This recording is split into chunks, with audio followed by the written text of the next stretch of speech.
સ્તવન કરું, સ્તવન કરું, સ્તવન કરું ઈસુ તારું. વચન સુણીને ગ્રહણ કરું સહુ, તેને પંથે ચાલું. સ્તવન કરું, સ્તવન કરું, સ્તવન કરું ઈસુ તારું. નમસ્કાર દર્શક મિત્રો, સ્તવન કાર્યક્રમમાં આપને ફરીથી મળતા આનંદ થાય છે. આ કાર્યક્રમમાં આપનું સ્વાગત છે. આ પ્રસારણમાં આપણે સાથે મળીને ઈશ્વરના પવિત્ર વચનનો ગહન અભ્યાસ કરી રહ્યા છીએ. આપના પ્રતિભાવો દ્વારા અમે જાણી શકીએ છીએ કે તમે ઈશ્વરના વચન દ્વારા આશીર્વાદ પામી રહ્યા છો. આ કાર્યક્રમ આત્મિક શિક્ષણની સાથે વ્યવહારિક જીવન વિશે પણ શિક્ષણ પૂરું પાડે છે, જે દરેકને માટે ઉપયોગી છે. મિત્રો, આજે યાકૂબના પત્રના અભ્યાસમાં આગળ વધતા આપણે માણસો માટે ઈશ્વરની કૃપા અને પ્રેમ વિશે જોવા માંગીએ છીએ. આપણને પાપથી નાશ પામતા બચાવી લેવાને માટે ઈશ્વરે પોતાનો પુત્ર આપી દીધો.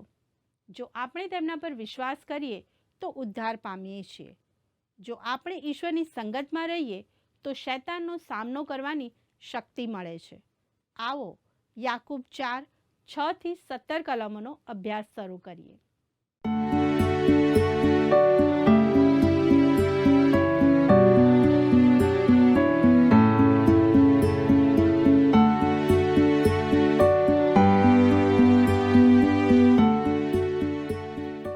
કેમ છો દર્શક મિત્રો? સ્તવન કાર્યક્રમ મારફતે આપણે સાથે મળીને ઈશ્વરના પવિત્ર વચનોનો અભ્યાસ કરી રહ્યા છીએ. વહાલા દર્શકો, હાલમાં આપણે નવા કરારમાંથી સંત યાકૂબના પત્રનો અભ્યાસ કરીએ છીએ. મિત્રો, મને આશા છે કે અમારું આ પ્રસારણ આપને ઈશ્વરના પવિત્ર વચનો સમજવામાં મદદરૂપ બની રહ્યું છે. મિત્રો, આજના અભ્યાસમાં આગળ વધતા આપણે સંત યાકૂબનો પત્ર તેનો 4થો અધ્યાય તેની 6ઠ્ઠી કલમ વાંચીએ. યાકૂબ 4 અને 6 આ પ્રમાણે કહે છે, પણ તે તો વધારે ને વધારે કૃપા આપે છે. માટે શાસ્ત્ર કહે છે કે દેવ ગર્વિષ્ઠોની વિરુદ્ધ છે, પણ તે નમ્ર માણસો પર કૃપા રાખે છે. વહાલા દર્શક મિત્રો, આપણે હંમેશા યાદ રાખીએ કે ઈશ્વર કૃપાથી ભરપૂર છે. આપણે તે સમજી શકતા નથી કે તે કેટલા બધા કૃપાળુ છે. કૃપાની વ્યાખ્યા આપું તો કોઈ પણ યોગ્યતા કે લાયકાત વિનાની વ્યક્તિની તરફેણ કરવી. હું તેને સક્રિય પ્રેમ કહું છું. ઈશ્વરે આપણને ફક્ત પ્રેમ વડે બચાવી લીધા નથી, તેમણે પોતાનો એકનો એક પુત્ર આપી દીધો. આમ ઈશ્વરની કૃપાથી આપણે ઉદ્ધાર પામ્યા છીએ. આ કૃપા કેટલી બધી છે! જો તમને લાગે છે કે તમે પાપી છો તો તમે ઈશ્વરની પાસે જાઓ, ઈશ્વરને કહો અને પાપ ઉપર વિજય પામવા તેમની કૃપા માગો. તે કૃપા આપશે. પ્રભુ ઈસુ ખ્રિસ્ત જીવંત છે અને ઈશ્વર પિતાને જમણે હાથે આપણા માટે મધ્યસ્થી કરે છે. કદાચ કોઈ ઈશ્વરની અમાપ કૃપા વિશે શંકા કરે તો હું તમને કહું કે દુનિયાની બધી જ દવાઓ બીમાર માણસને સાજો કરી શકતી નથી. દવા લેવી પડે અને બીમારીનો ઉપાય કરવો પડે. ઈશ્વરની કૃપા વિશે આવું જ છે. પ્રિય દર્શકો, પોતાની આગળ ચોખ્ખા જરાનું પાણી હોય છતાં માણસ તરસે મરી જાય એ શક્ય છે. તરસ छिपाવવા તેણે તે પીવું પડે. પોતાનું જીવન બચાવવા પહેલાં તેનું સેવન કરવું પડે. તે રીતે આપણી આજુબાજુ પુષ્કળ પાણી ને સાબુ હોય, પણ સ્વચ્છ થવા માટે આપણે પોતે જ નાહવું પડે? એમ જ સ્વચ્છ થવાય નહીં? ખરું ને? મિત્રો, ઈશ્વર ગર્વિષ્ઠોની વિરુદ્ધ છે, પણ તે નમ્ર માણસો પર કૃપા રાખે છે. ઈશ્વરની કૃપા નમ્ર વ્યક્તિમાં આવવી જોઈએ. વહાલા દર્શકો, આપણા અભ્યાસમાં આગળ વધતા હવે આપણે યાકૂબ 4:7 ને વાંચીએ. ત્યાં આ પ્રમાણે નોંધ્યું છે, માટે તમે દેવને આધીન થાવ, પણ શૈતાનની સામા થાવ, એટલે તે તમારી પાસેથી નાસી જશે. પ્રિય મિત્રો, જ્યારે તમે વૈદ્યકીય સારવાર માટે ડૉક્ટર પાસે જાઓ છો, ત્યારે તમે ડૉક્ટરને આધીન થઈ જાઓ છો. તમે ડૉક્ટરનું સાંભળો છો. ડૉક્ટર જે પ્રમાણે કહે છે તે પ્રમાણે કાર્ય કરો છો. વહાલા મિત્રો, જ્યારે હું બીમાર હતો એક વખત, ત્યારે ડૉક્ટરે મને ઘણી દવાઓ આપી, પણ ડૉક્ટર પર મને વિશ્વાસ હતો, તેથી મેં તે બધી જ દવાઓ લીધી. હું ડૉક્ટરને આધીન થયો, માટે દવાઓથી મને સારું થયું. ભલા મિત્રો, અહીં યાકૂબ કહે છે, ઈશ્વરને આધીન થાવ, પણ શૈતાનની સામા થાવ, એટલે તે તમારી પાસેથી નાસી જશે. વાલા દર્શક મિત્રો, સંત યાકૂબ બહુ વ્યવહારિક છે. અગાઉ તેમણે ઈશ્વરની કૃપાની આપણને જરૂર છે તેની વાત કરી અને કહ્યું, ઈશ્વર નમ્રજનો પર કૃપા કરે છે. બીજા શબ્દોમાં, તમે પોતાની શક્તિથી શૈતાનનો સામનો કરી શકવાના નથી. આપણે સર્વ ભૂંડા વાતાવરણની અસર હેઠળ છીએ. ચારે બાજુ પરીક્ષણો છે. આપણી જરૂરિયાત મુજબ ઈશ્વર કૃપા કરે છે અને તેમનો પુરવઠો કદી ખૂટી જતો નથી. યાદ રાખો મિત્રો, તેમની કૃપાનો પુરવઠો કદી જ ખૂટી જતો નથી. ઈશ્વર કહે છે, આ તારું છે, તું તે લઈને સંભાળ. ભાલા મિત્રો, હવે આપણે યાકૂબ 4:8 વાંચીએ. ત્યાં જુઓ, ત્યાં આ પ્રમાણે નોંધવામાં આવ્યું છે, તમે દેવની પાસે જાઓ એટલે તે તમારી પાસે આવશે. ઓ પાપીઓ, તમે તમારા હાથ શુદ્ધ કરો, અને ઓ બે મનવાળાઓ, તમે તમારા મન પવિત્ર કરો. પ્રિય મિત્રો, આ જ એક રીત છે જે દ્વારા તમે ઈશ્વરને અંદર લાવી શકો છો. ભલા મિત્રો, એવું કહેવાય છે કે માર્ટિન લ્યુથર નામનો જે માણસ પ્રથમ મહાન ખ્રિસ્તી ધર્મ સુધારક હતા, તેમણે એકવાર શૈતાન પર સહીનો ખડિયો ફેંક્યો હતો. કોઈને તે ગાંડપણ લાગે અથવા ગાંડા જેવું લાગે, પણ જો તમે શૈતાનનો સામનો કરો તો તેમ કરવું જ પડે. યાકૂબ કહે છે કે શૈતાનનો સામનો કરવા ઈશ્વરની પાસે જવું પડે. તે એક રીત છે. તેથી શૈતાન તમારાથી ભાગી જશે, કેમ કે તેને ઈશ્વરની સંગત ગમતી નથી. જ્યાં સુધી કોઈ ઘેટું ઘેટાના ટોળામાં અને ઘેટા પાળક સાથે હોય છે, ત્યાં સુધી વરુ તેના પર હુમલો કરતું નથી. ઘેટું જેટલું ઘેટા પાળકની પાસે રહે તેટલું જ તે જોખમથી દૂર હોય છે.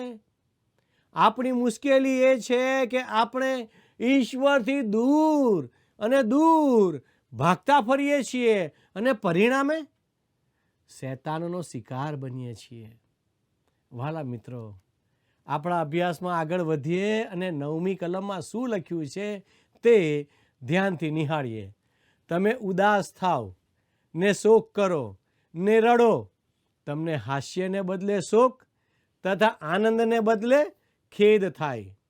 મિત્રો, કેટલીક શરતો એવી છે જે આપણને આનંદ માટે નહીં પણ શોક કરવા બોલાવે છે. પાપને આપણે સરળતાથી લઈ શકતા નથી, પાપને સહેલાઈથી લેતા લોકો ખાનગીમાં પાપમાં આનંદ માણતા હોય છે. પાપ પર આપણે શોક કરવાનો છે.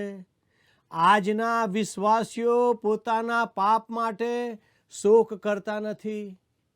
વાલા દર્શક મિત્રો, આજે પણ મોટા પ્રખ્યાત સુવાર્તિકો દ્વારા મોટી મોટી સભાઓમાં ઉપદેશ આપવામાં આવે છે, પણ મંડળીમાં આત્મિક જાગૃતિ આવતી નથી.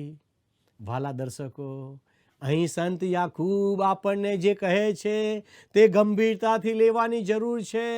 લોકો પાપનો પસ્તાવો કરે, તેને માટે શોક કરે અને રડે અને તેનાથી શુદ્ધ થાય તે જરૂરી છે.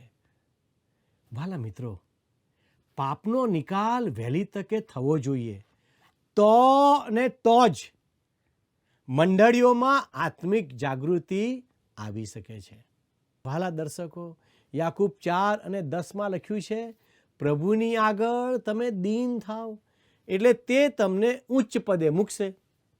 વાલા મિત્રો, આપણને એમ લાગે છે કે આપણે બહુ હોશિયાર છીએ, બહુ મજબૂત છીએ. આપણે માનીએ છીએ કે અમારી પાસે બધી આવડત છે, અમે ઘણા સારા છીએ. પણ ઈશ્વર કહે છે કે કોઈ સારું કે જ્ઞાની કે બળવાન નથી. ઈશ્વરને ગમે તેવું આપણામાં કશું જ નથી, પણ આપણી મહાજરૂરિયાતમાં તે આપણી મદદે આવે છે. જો આપણે નમ્ર બનવા તૈયાર થઈએ અને ઈશ્વરની આગળ નમી જઈએ તો તે આપણને ઊંચા ઉઠાવશે. જ્યારે આપણે સમજીએ છીએ કે આપણે કંઈ નથી, ત્યારે ઈશ્વર આપણને ઊંચા કરે છે. દીનતા અથવા નમ્રતા પ્રભુને ખૂબ ગમે છે. વાલા દર્શક મિત્રો, એકવાર એક ડૂબતા માણસને બચાવનારે ખૂબ પ્રયત્ન કર્યો, પણ તે તેને બચાવી શક્યો નહીં. કેમ કે ડૂબતો માણસ પોતાની રીતે બચવા મથતો હતો, પરિણામે તે ડૂબતો જતો હતો. ઈશ્વર પિતા પણ ઘણીવાર આપણને ચૂપ કરી દે છે, નમાવી દે છે, જેથી તે આપણો કબજો લઈ આપણને ડૂબતા અથવા પાપમાં નાશ પામતા બચાવી લે. ભલા દર્શકો, હવે આપણે યાકૂબ 4:11-12 વાંચીએ. ત્યાં આ પ્રમાણે લખ્યું છે, ઓ ભાઈઓ, તમે એકબીજાનું ભૂંડું ન બોલો. જે પોતાના ભાઈનું ભૂંડું બોલે છે અથવા પોતાના ભાઈને દોષિત ઠરાવે છે, તે નિયમને દોષિત ઠરાવે છે ને નિયમનો ન્યાય કરે છે. અને જો તું નિયમનો ન્યાય કરે છે તો તું નિયમનો પાળનાર નથી, પણ તેનો ન્યાય કરનાર છે. નિયમ આપનાર તથા ન્યાય કરનાર એક જ છે.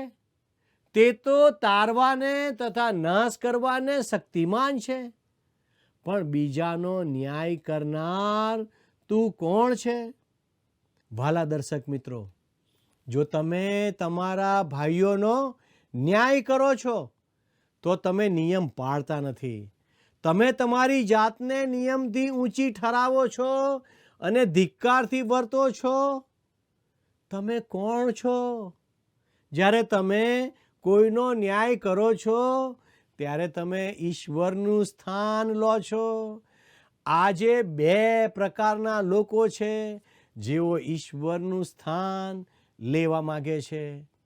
એક પાપી માણસ જે એમ કહે છે, હું ઉદ્ધાર પામવા માટે સંપૂર્ણ યોગ્ય છું. હે ઈશ્વર, મને તમારી જરૂર નથી. તમારી ગાદી પર હું બેસવા માંગુ છું, તમે ઉઠી જાઓ. હું મારા પોતાનો ઉદ્ધારનાર છું. પ્રિય મિત્ર, ઈશ્વર તમને જણાવવા માગે છે કે તે જ ઈશ્વર છે અને તે જ તમારો ઉદ્ધાર કરી શકે છે. બીજા પ્રકારમાં બીજાઓનો ન્યાય કરનારા છે. તે પોતાનો ન્યાય કરતા નથી, પણ બાકીના સર્વનો ન્યાય કરે છે. યાકૂબ જણાવે છે કે ન્યાય કરવો તે ઈશ્વરનું કાર્ય છે. વાલા દર્શક મિત્રો, યોહાની લખેલી સુવાર્તા તેનો 5મો અધ્યાય અને 22મી કલમમાં પ્રભુ ઈસુ ખ્રિસ્તે કહ્યું, કેમ કે બાપ કોઈનો ન્યાય ચૂકવતો નથી, પણ ન્યાય ચૂકવવાનું સઘળું કામ તેણે દીકરાને સોંપ્યું છે. આજે ઘણા આવા છે જે પ્રભુને કહે છે, તમે આગળ જાઓ, હું બધું સંભાળીશ. પણ યાકૂબ આપણને જણાવે છે કે આપણે ફક્ત પોતાનો જ ન્યાય કરવો જોઈએ. આપણે પોતાને દોષિત ઠરાવી ઈશ્વરની હજુરમાં નમી જઈએ અથવા નમ્ર બનીએ તે જ આવશ્યક છે. વાલા દર્શકો, આવો આપણા અભ્યાસમાં આગળ વધતા યાકૂબ 4:13 વાંચીએ. હવે ચાલો, તમે કહો છો કે આજે અથવા કાલે અમે અમુક શહેરમાં જઈને ત્યાં 1 વર્ષભર રહીશું અને વેપાર કરીને કમાણી કરીશું. મિત્રો, અહીંયા બીજી એક બાબત યાકૂબ જણાવે છે જે વિશ્વાસીઓ કરે છે. આપણે આપણા ભવિષ્ય માટે મોટી યોજના બનાવીએ છીએ. કેટલાક ઉપદેશકો કોઈ જગ્યાએ સંદેશા આપવા માટે તેમને બોલાવે ત્યારે તેઓ અગાઉથી આવું આમંત્રણ સ્વીકારે છે. પણ જો અચાનક બીમારી આવી જાય તો આવી કેટલીક નિમણૂકો રદ કરવી પડે છે. પણ ઈશ્વરે યાકૂબના પત્રની આ વાત તેમના ધ્યાનમાં આણી. હવે ચાલો, તમે કહો છો આજે અથવા કાલે અમે અમુક શહેરોમાં જઈએ અને સભા ભરીએ. આપણે માનીએ છીએ કે તે ઈશ્વરની ઈચ્છા છે, પણ સંત યાકૂબ આવું કહેતા નથી. 14મી કલમ કહે છે, તો પણ કાલે શું થશે એની તમને ખબર નથી. તમારી જિંદગી શાના જેવી છે? તમે તો ગુમ્મર જેવા છો. તે થોડી વાર દેખાય છે અને પછી અદૃશ્ય થાય છે. અહીં યાકૂબ કહે છે કે આવતીકાલે શું બનશે તે આપણે જાણતા નથી. અરે થોડીક વાર પછી શું બનશે તે પણ આપણે જાણતા નથી. આપણું જીવન વરાળ જેવું એટલે કે ધુમ્મસ જેવું છે. તે થોડી વાર દેખાય અને પછી જતું રહે. આપણું જીવન પણ અચોક્કસ, હંગામી અને ક્ષણભંગુર છે. ઈશ્વરના વિશ્વમાં ઈશ્વરથી દૂર તથા ઈશ્વર વગર રહેવું તે માનવ જીવનની મોટામાં મોટી નિષ્ફળતા છે. બાકીની બધી જ બાબતો લાંબો અને ઉપયોગી હેતુ ધરાવે છે. આકાશમાં સૂર્ય પોતાની ઉર્જા ફેલાવે છે, પણ આપણે તેનો બહુ થોડો લાભ લઈએ છીએ. ચંદ્ર અને તેનો શીતળ પ્રકાશ આપણને ખૂબ જ શાંતિ અને આનંદનો અનુભવ કરાવે છે. મિત્રો, એક કવિએ ગાયું છે એક ગીત જે આ પ્રમાણે છે, ફક્ત માનવી જ અધમ છે. ઈશ્વર વગરનું માનવી જીવન છૂટું પડી ગયું. ઈશ્વર વગરનું માનવીનું જીવન છૂટું પડી ગયેલું, નિષ્ફળ ગયેલું, નકામું બની ગયેલું અને જુદું પડી ગયેલું છે. માટે જીવનનું ટૂંકાપણું એક કારણ છે. આપણને મર્યાદિત જીવન આપવામાં આવ્યું છે. જો તે વધે તો દુઃખ અને દર્દથી ભરેલું છે. ગીતશાસ્ત્ર 9:10 મુજબ જીવનની મર્યાદા કેવી લાગે? આપણે ઘણા આ પૃથ્વી પર જીવતા શીખ્યા નથી. મિત્રો, ટૂંકું જીવન પણ ઈશ્વર સાથેનું હોય તો કેવું ઉત્તમ, અદ્ભુત. વાલા દર્શક મિત્રો, હવે યાકૂબ 4:15 અને 16 વાંચીએ. પણ ઉલટું તમારે તો એમ કહેવું જોઈએ કે જો પ્રભુની ઈચ્છા હશે તો અમે જીવતા રહીશું અને આમ કે તેમ કરીશું. પણ હવે તમે ગર્વ કરીને બડાઈ કરો છો. એવી સઘળી બડાઈ ખોટી છે? મિત્રો, આપણા જીવનો ઈશ્વરના હાથમાં છે. તે આપણા પ્રભુ અને માલિક છે. તેથી માનવ અભિમાન કરી શકતો નથી. અભિમાન તો પાપ છે. તેથી ઈશ્વર ગર્વની વિરુદ્ધ છે.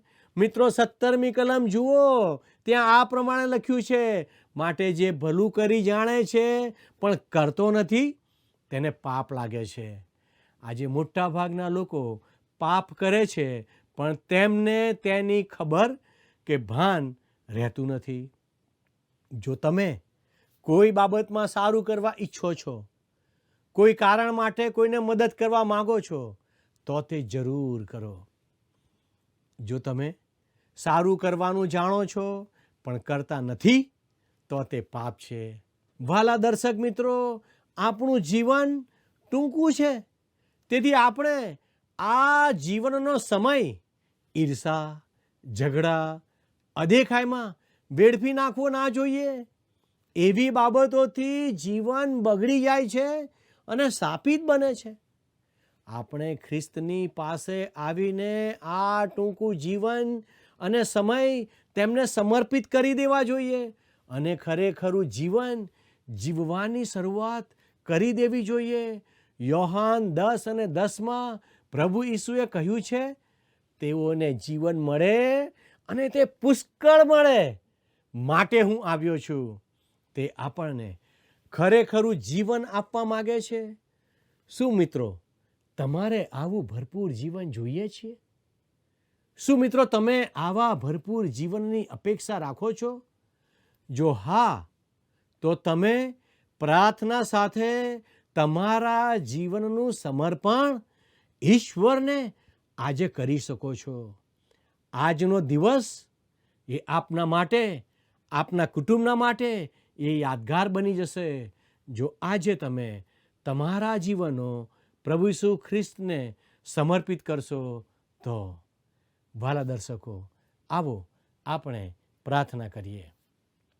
વહાલા પ્રભુજી, અમે તમારો ખૂબ આભાર માનીએ છીએ, કારણ કે તમે આજે યાકૂબના પત્રના અભ્યાસ દ્વારા મને, મારા લોકને મદદ કરી કે પ્રભુ, અમારે નમ્ર બનવું જોઈએ, અમારે નમી જવું જોઈએ, અમારે તમને આધીન થઈ જવું જોઈએ. પ્રભુ, તમે એમને મદદ કરો, તમે એમને મદદ કરો. અમારા દરેક દર્શક મિત્રોને તમારી કૃપામાં રાખો. પ્રભુ, તમે મને પણ મદદ કરો. મને પણ તમારી કૃપાની જરૂર છે. પ્રભુ, તમે અમારા દરેક દર્શક મિત્રો પર તમારું સામર્થ્ય, તમારો આશીર્વાદ પૂરો પાડો. અમારી આ પ્રાર્થના ઈસુના નામમાં માગીએ છીએ. આમેન. વહાલા દર્શક મિત્રો, ઈશ્વર આજનો આશીર્વાદ આપ સર્વને આપો અને ઈશ્વર આજે આપની સાથે રહો. એ જ પ્રાર્થના સાથે હું આપની વિદાય લઉં છું. ધન્યવાદ. સેવા કરવાવિયા હે પ્રભુ અમમાં,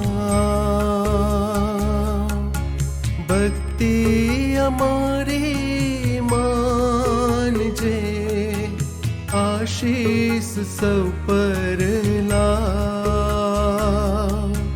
આશીષ સૌ પર લા.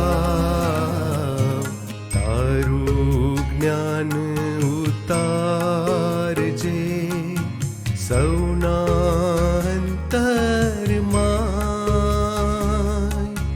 તુજ ગમ મનડું વાળજે હમણાં અને સદાય,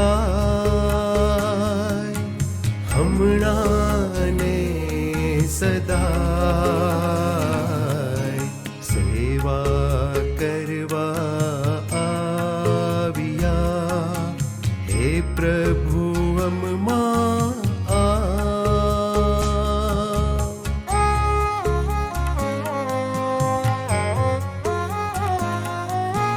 જગ ચિંતાના કાઢજે, મનથી સર્વ વિચાર તારી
દાતાર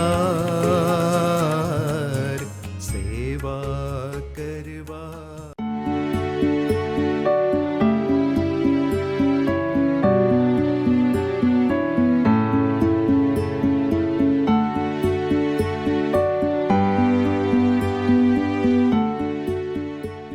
મિત્રો, આજે આપણે જોયું કે ઈશ્વર કહે છે કે કોઈ સારું કે જ્ઞાની કે બળવાન નથી, પણ આપણી જરૂરિયાતમાં ઈશ્વર જ આપણી મદદે આવે છે. જો આપણે નમ્ર બનવા તૈયાર થઈએ અને ઈશ્વરની આગળ નમી જઈએ તો તે આપણને ઊંચા ઉઠાવશે. આ જીવન તો ઈશ્વરે આપેલી ભેટ છે. આપણી પાસે જે કંઈ છે તે બધું ઈશ્વર તરફથી જ મળેલું છે. તેથી આપણે પોતાના બળ કે જ્ઞાન વિશે અભિમાન કરવાની જરૂર નથી, કારણ કે ઈશ્વર નમ્ર માણસો પર પ્રેમ કરે છે. નમ્રતા વિશ્વાસીના જીવન માટે સૌથી અગત્યનો ગુણ છે, તે યાદ રાખો. પ્રિય મિત્રો, આજનો અમારો પ્રશ્ન છે, ઉદ્ધાર પામવા માટે આપણને શાની જરૂર છે? એ. સારા કાર્ય, બી. શારીરિક કષ્ટ, સી. દાન ધર્મ, ડી. ઈશ્વરની કૃપા. મિત્રો, ગત પ્રશ્નનો જવાબ છે બી.